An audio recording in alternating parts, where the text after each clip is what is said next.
dafa am ñaari Cheikh Omar. Cheikh Omar Diagne bi nga xam ne dafa am jafe-jafe ak tarixa yi. ak Cheikh Omar Diagne bi nga xam ne dafa am jafe-jafe ak pro LGBT yi.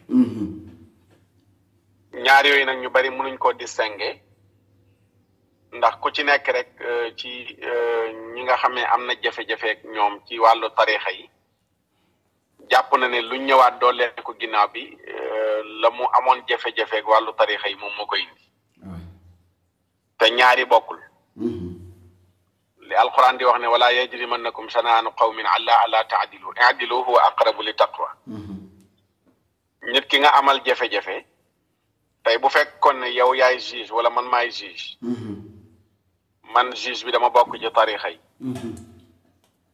mu am kenn ku contre tarixa yi kenn ku contre tarixa yi mu am ku mu joteel man su ma ñëwee di ko àtte du ma basé wu ci dafa contre tarixa bi ma bokk mais damay basé wu ndax moo am dëgg wala moo tooñ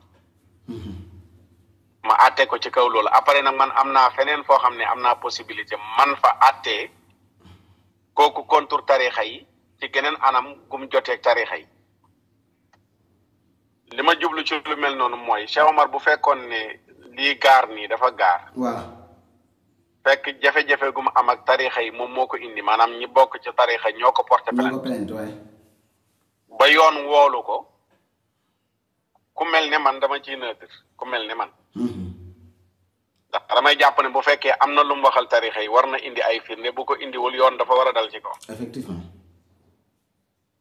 kon loolu dama ciy neutre toog la mu wax na ci indi lu ko leer su ko indiwul yoon na dal ci kaw léegi nag bu fekkee ña bokk ci tarixa yi dañoo porté woon plainte Cheikh Omar ci jamono yoonu réew mi na ci tekk waxu ci dara ñu dossier plainte ñu classé plainte ba sans suite maanaam yoonu réewu Sénégal jàpp na ne kon Cheikh Omar tooñul benn tarixa yoonu réew mi effectivement nañ déglu bu baax fi may wax waay maa ngi dégg bu baax kay yoonu réewum Sénégal jàpp na ne Cheikh Omar tooñul benn tarix léegi mu des nitu tarixa yi ñu posé wu question ñoom lan lañ séq ak yoon ba bu amee kuy attaqué seen pas-pas suba ngoon guddeeg bëccëg buñ demee ci yoon woowu du leen ko fajal nañ posé wu question boobu ku nekk na ko posé wu question bañ a dugg rek ci merum topp yow sa merum bopp mais nga jëfandikoo sa xel nga jàngataan mbiri gën ko xóotal yow depuis ngay am yoon jafe-jafe ak nit ñoo xam ne ñi ngi attaqué sa tarix ñi ngi lay songu suba ngoon ñi ngi lay jam ñi ngi lay tuumaal yow mosagoo am sansu dem yoon jox la dëgg ca kaw ñooñu heure bu nekk ñaata nit ñoo mën a attaqué tarixa yi ñoo mën a dal ci seen kaw mais yoon du ci wax soo porté plainte du mujj fenn firnde bi mooy Cheikh Omar bañ ko porté plainte Xudaamul Xadim defe naa ñoo ko defoon procureur sans suite la wax du ma ko topp léegi yoon boobu noonu de nekk fii di seetaan kooku ba jëmmi jamono kooku am problème ak kenn koo xam ne yitteem yëpp mooy défendre góor jigéen yi suba ngoon gu dégg ba cëg nañ jàpp bu baax li may wax défendre góor jigéen yi di attaqué ñiy xeex góor jigéen yi Jibril Waar depuis 2021 ci jamonoy mois de juillet la taxawoon assemblée nationale ma njëkk ko dégg muy défendre drapeau LGBT 2021 maa ngi yor vidéo bi wane ne daf koy jaaxal aw nit jug naan góor jigéen LGBT drapeau boo xam ne nii arc-en-ciel asamaan loolu moom daf koy jaaxal drapeau boo xam ne daal daanaka ci asamaan ci la bàyyeeko aw nit jël rek bëgg ko sikkal maanaam drapeau LGBT yi salon Jibril Waar dara nekku ci ñi koy sikkal ñooñu ñoo am problème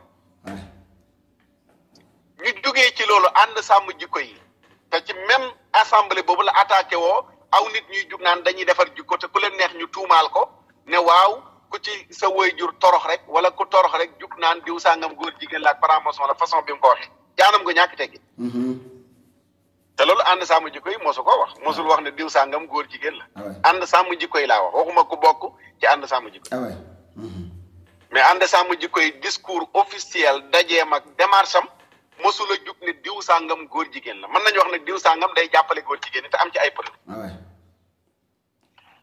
léegi foofu la attaque yi tàmbalee kenn ci ànd sàmm jikko yi mosu koo tontu. ànd sàmm jikko yi dox ba xalifa yëpp signé ñu woote le 23 mai ba war a defar ab loi yóbbu ko assemblée nationale ñu defar loi bi yóbbu ko assemblée 24 décembre 22 décembre 23 24 maître Djibril War ñu daral ko ci 7TV. 7TV waay. émission boobu ñu daral ko ci 7TV boo féexee wala mbokk yi ku féexul na dem mu déglu ko. émission boobu mbooleem terme bu ñaaw yëkkati ne ko sànni ko ànd sàmm jikko yi. accusé na leen ay terroristes yu nekk ci sunu biir. accusé nañu ba accusé nu ne am na ñu nekk ci sunu biir ñoo xam ne dañuy tëddee ay góor maanaam dañuy def mbirum góor jigéen. moom Djibril War mi. dem na ba ne dafa am ay force yu nekk ci suñu ginnaaw ñoo xam ne ñu lëkkalool la ñuy liggéey ak ñu nuy financé. ba ne am nañu ay xibaar yuy wane ne imam Dicko bi mu ñëwee am na ci ñun ñu ci giseel. lii ba mu ko waxee ànd sàmm jikko yi tontuwu ci faalewu ko waxu ca. mu continuer depuis 24 décembre ñu dalal ko la continuer attaque yi di bàyyeekoo ci côté am fu ñu ko dékkee micro mu yëkkati kàddu ga gën a ñaaw yóbbu ko ci ànd sàmm jikko yi. Djibril War moomu am posture boobu ci défendre LGBT yi ak attaqué ñi leen di xeex. la Cheikh Omar Diagne moom it def réplique ci kawam. terme yëm utilisé mën naa ne 28 décembre la xam nga lii. mi ngi nekk 24 décembre. mais 28 décembre la ñu am plateau ca fële di Walfadjri. Walfadjri ci Mass Mbuub. waaw ci Mass Mbuub. ca émission boobu noonu la defe naa la Cheikh Omar duggee di leeral lu jëm ci wàllu agenda LGBT ba dugg ci PGA. PGA waay. ba ne am na ci kenn kum dégg tudd terme mu utilisé ñu bari dégg nañ ko terme moom mooy siiw mooy mbaam waar. mbaam waar. dégg naa ko muy ŋaax mais na wax ndax ci la bokkam déet ci ni mu ko waxee. di tax ma jaaraat ci nii mooy wax na ko ñëpp dégg nañ ko vidéo bi dem tasaaroo na fu nekk. effectivement waay. loolu démarche Cheikh Omar la mais du démarche Makhtar Sarr du démarche Babacar Mboup du démarche keneen. du démarche ànd sàmm jikko yi ndax bu ñuy tontu Djibril War du démarche Makhtar Sarr mi vice coordinateur. waaw. du démarche Babacar Mboup mi coordinateur ci ànd sàmm jikko yi. d'accord mais oustaz Makhtar Sarr nga wax ak Babacar Mboup kàddu googu jëmee ko ci kooku ma ñëw leeral foofu dafa am solo. démarche benn membre ànd sàmm jikko yi bokkul ak démarche ru ànd sàmm jikko yi nga xam ne ñëpp la concerné wax. ok foofu laa bëgg mu leer rek. su Babacar Mboup waxee benn wax ci discours ànd sàmm jikko yi dafay engagé mboolem ànd sàmm jikko yi. effectivement. njuumte ci discours boobu njuumte mboolem ànd sàmm jikko yi la donte ku nekk mën na wax ne ànduma ci mais engagé na mbooloo bi.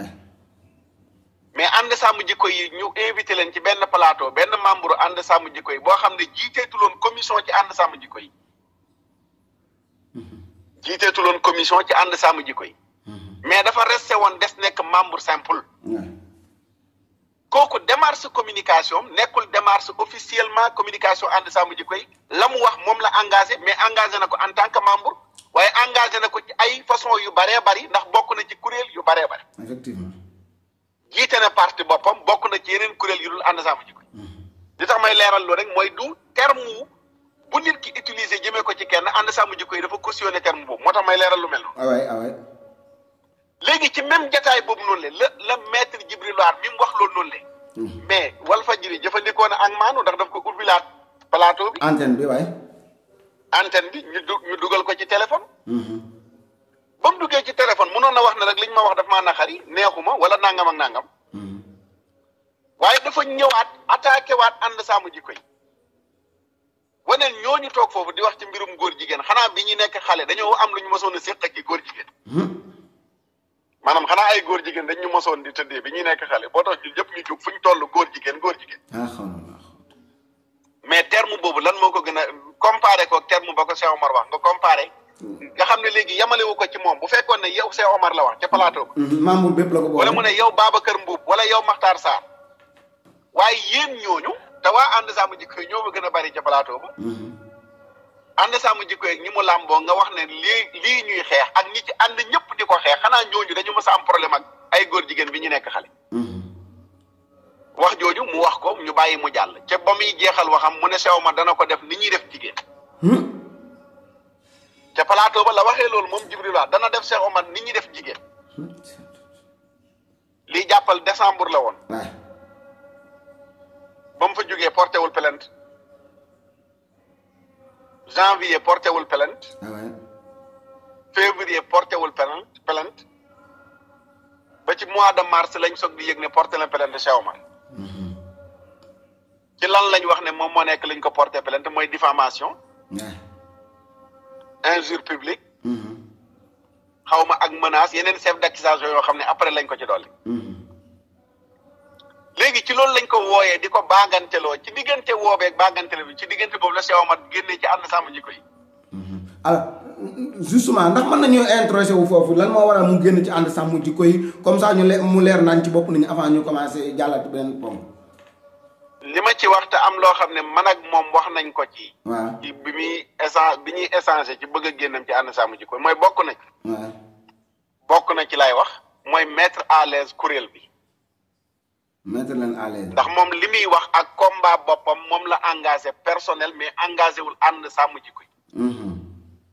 looloo waral depuis ca ginnaaw ba mu jotee ci tarixa yi la jëloon décision wu ñu bari dañ doon wax ànd sàmm jikko yi ku bokk ci ñoom mi ngi attaqué tarixa yi mu jël décision moom ci boppam na ngir mettre à l'aise kuréel bi commission bi mu jiite woon démissionné na ci.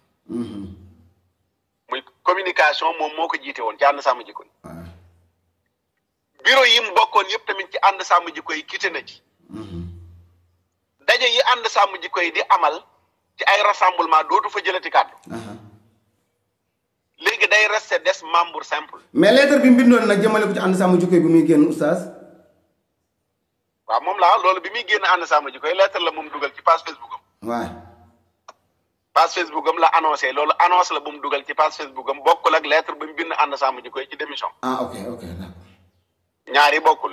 lettre annonce la def rek yëgal ne génn ci ànd sàmm jikko yi ci raison personnelle am. mais communiqué bi ci page Facebook am la ko dugal. waaw communiqué bi yow ban gis bi la mettre à l'aise ñi nga xam ne ñoom ñooy collectif bi ak kuréel bi. bokk na ci li waral mu ne génn ci ànd sàmm jikko yi. d'accord. léegi bi mu ci génnee nag mbir yi ñëw dal ci kawam ñu jël ko woolu ko téye ko garde à vue ba tey ñu mandaté ko ñu def ko mandat dépôt. ànd sàmm jikko yi yéexam a jug ñu bari wax nañ ci lu nekk. mais premièrement bokk na ci danañu xam lan lañ koy toppee. ndax ñaar la séqal ñaar ñoom ñoo séq muy Djibril War ak Cheikh Omar Diagne. Djibril War moo ko porté plainte. kon ci lan lañ ko porté plainte ànd sàmm jikko yi dana ko xam. ci lañ jëlee ñaari avocat ñu dugg ci dossier bi. dana am loo xam ne ànd sàmm. amatuñ sa son de. moom la pro LGBT am. waaw c'est bon. micro bi dafa waddoon. waaw d'accord allez bismillah. ban Cheikh Omar la ñuy soutenir ban Cheikh Omar la ànd sàmm jikko yi di soutenir loolu tamit il faut ñu leeral ko ba noppi balaa ñu ko annoncé. d'accord. leeral ko kilifa yi bañ jot ci mooy Cheikh Omar bi ànd sàmm jikko yi di soutenir mooy Cheikh Omar bi nga xam ne dafa am jafe-jafe kenn ku yàgg attaqué ànd sàmm jikko yi ak di défendre LGBT. ànd sàmm jikko yi Cheikh Omar moom noonu leen lay défendre te loolu dafa dugg ci biir combat wu ànd sàmm jikko yi. ànd sàmm jikko yi leer na nañ oustaz loolu moom lu leer nañ la mais ñu ñëw ci mbirum maître Djibril War lim leen wax lépp yéen ngeen toog di ko seetaan est-ce que tamit yéen yéexoo leen jug ci ay mbiram ba moom mu mujj leen jekku ci Cheikh Omar Diagne ndaxte lim leen wax moo gën a ñaaw li mu wax Cheikh Omar Diagne te porte plainte woo leen ko bay tayit da ngeen koo continuer di ko seetaan. affronté woo leen ko en tout cas daal ci démarche am te ndax ni nga ko waxee dafa bokk ci ñi jàppale góor jigéen ñi. waaw xam nga ànd sàmm jikko yi jugul ngir di porté waate ay plainte. loolu nekkuloon sunuy démarche. ok. defe naa Djibril War moo gën a ndaw ci ñi attaqué ànd sàmm jikko yi attaque yi fu nekk la bàyyeeko. effectivement. dem na ba bàyyeekoo ci ñoo xam ne jàppoon nañ ne ñoo nu war a soutenir ñooñu tëb nañu di attaqué ànd sàmm jikko yi. ñëpp gis nañu. ci beneen canal bi tamit ñi jàpp ne ñoom ànd sàmm jikko yi am na lu mu leen yàqal. ñoom itamit jug nañu di attaqué ànd sàmm jikko yi. dana ko réglé. d'accord oustaz ñu ñëw Cheikh Omar ba ngeen ko seetee nu mu def ba mi ngi tenir wala ba amul ay jafe-jafe par rapport ak. waa ci niveau ànd sàmm jikko yi nag mënaguñ koo gis. mënagu leen ko gis. du nekkee garde à vue mënuñ ko fa gis dem nañu ci bi mu nekkee tribunal ci Dakar dem nañ fa yi tamit bi mu jógee tribunal ñu yóbbu ko police centrale. maanaam fi ñuy wax kaaf ci tribunal bu Dakar.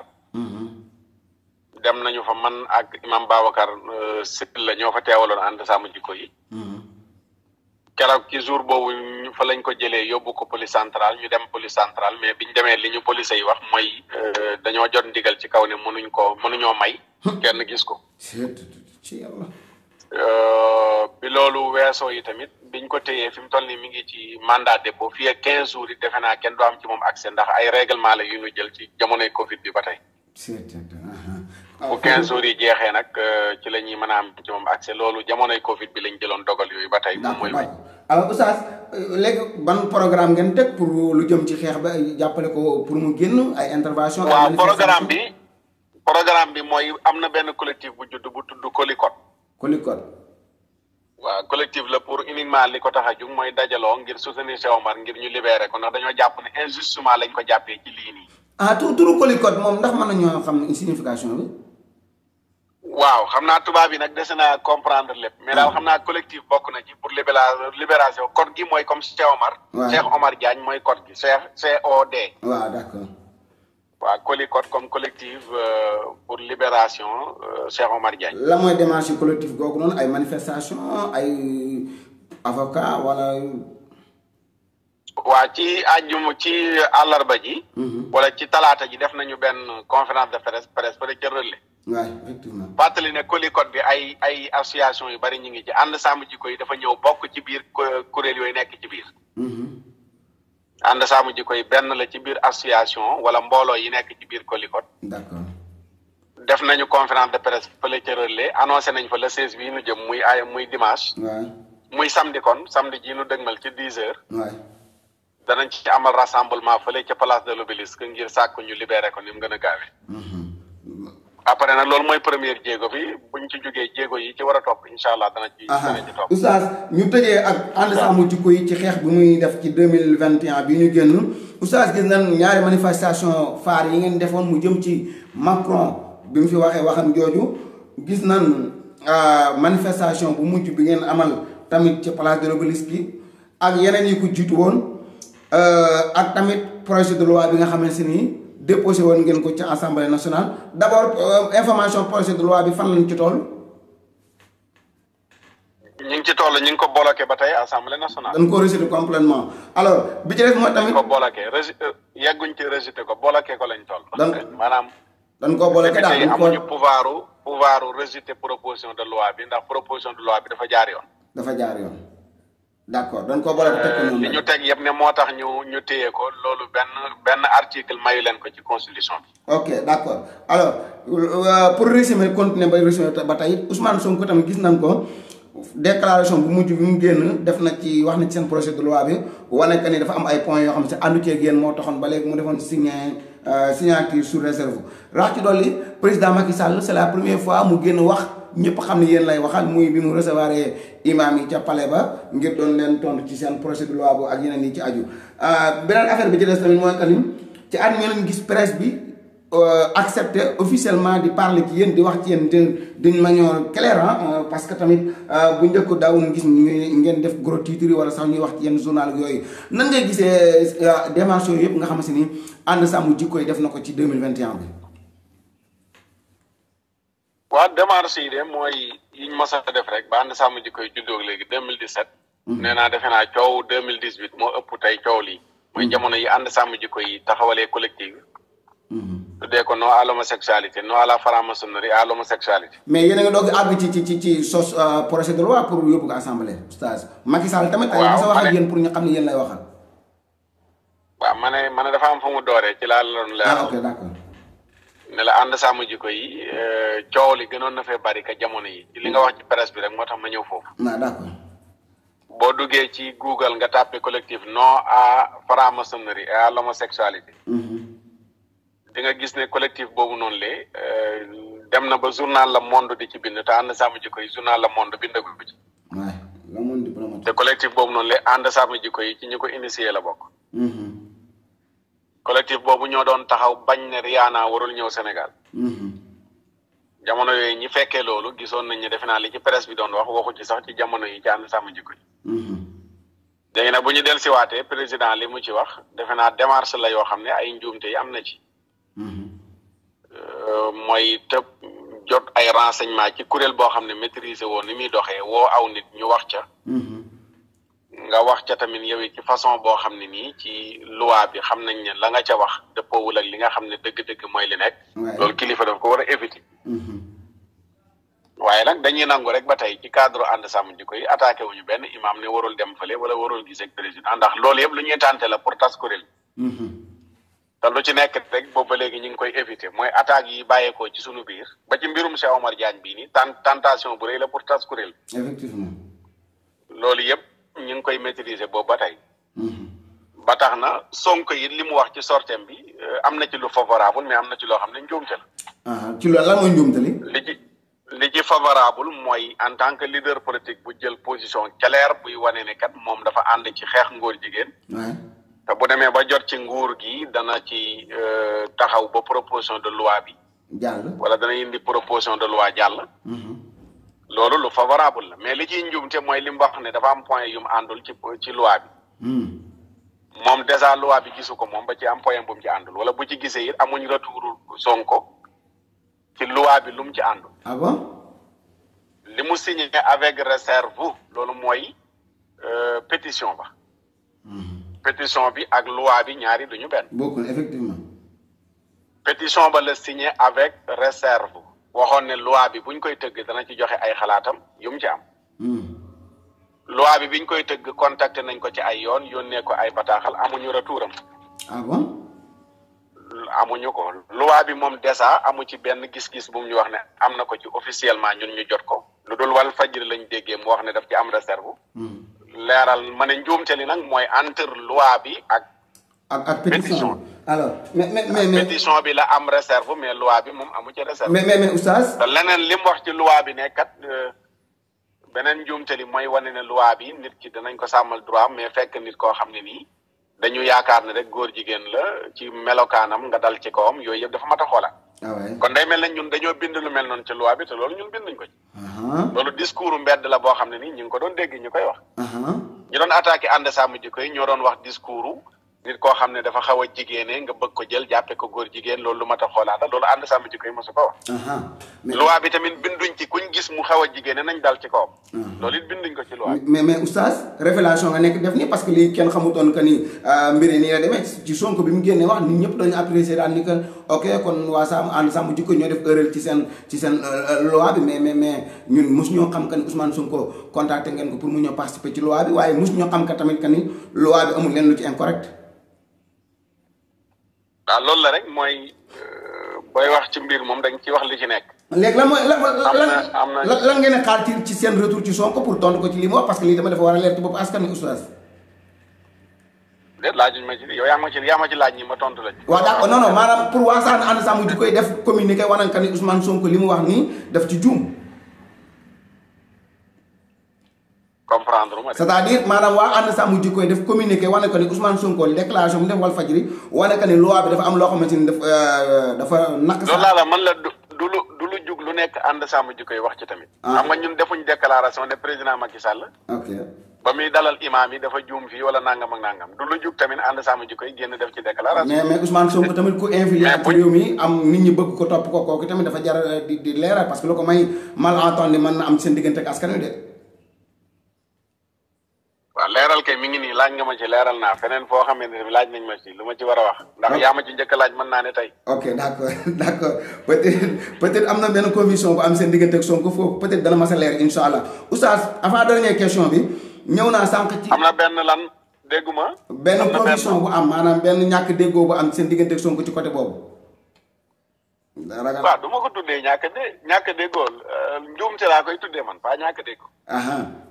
loo xam ne nii wax na ko te loo xam ne njuumte la. njuumte la ci moom Ousmane Sonko mu leer nañ te loolu dafa mat a leeral oustaz avant dernière question bi ñu ñëw ci li nga xamante ni moo jëm ci wàllum wax naa sànq six yi nga xamante ni ànd sàmm jikko yi def nañ ko mais tamit seen noonu yi daa mel ni des ñu ginnaaw ndax barki démb am na. waaw xam naa jërëjëf yàlla na yàlla kontaan. di la gërëm bu baax di la sant ci disponibilité bi nga xamante ni accordé ngeen ko ci antenne bi lii rek doy na peut-être dañoo bëggoon a gën a yaatal rek waaye peut-être beneen yoon incha allah danañ ci des ci ni mu gën a yaatoo Oustaz Makhtar Sarr la ñu amoon tey ñu koy gërëm bu baax di ko sant Oustaz ñu bàyyi la nga tàggoo rek ci lu gàtt.